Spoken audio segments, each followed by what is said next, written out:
नमस्कार सर्वांचे माझ्या मिनी ब्लॉगमध्ये अतिशय मनापासून स्वागत. कधी कधी काय असतं ना, आपल्याला कळायला पाहिजे की आपण समोरच्याला आपल्या आयुष्यात किती महत्त्व देतो आहे ते. तर कधी कधी काय होतं, आपण खूप समोरच्याला महत्त्व देत राहतो आणि तो त्याचा गैरफायदा घेत राहतो. जसं प्रत्येक गोष्ट ही समोरच्यांना काय वाटेल याचा विचार करूनच आपण करत असतो, पण आपल्या मनाचा मात्र विचार आपण करत नाही. त्यात आपली घालमेल होते. काय असतं, कोणासाठी कितीही सहन केलं ना तरी त्याला समोरच्याला त्याची कदर राहत नाही. त्यामुळे आणि सहन करूनसुद्धा काय मिळतं, समोरचा पण सुखी राहत नाही आणि आपण पण सुखी नसतो.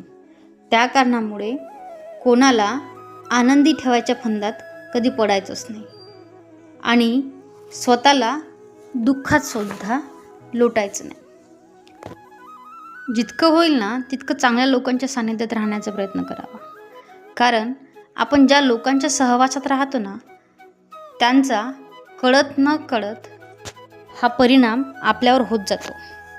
त्यांच्या सवयी म्हणा किंवा त्यांच्या सहवासाने आपण सुद्धा त्यांच्यासारखेच बनत राहतो. त्या कारणामुळे कोणाच्या आयुष्यात आणि आपल्या आयुष्यात कोणाला जास्त ढवळाढवळ करू द्यायचीच नाही. अशा लोकांपासून सतत दूर राहायचं की जे नेहमी नकारात्मक विचार करून आपल्याला नकारात्मक बनवतील.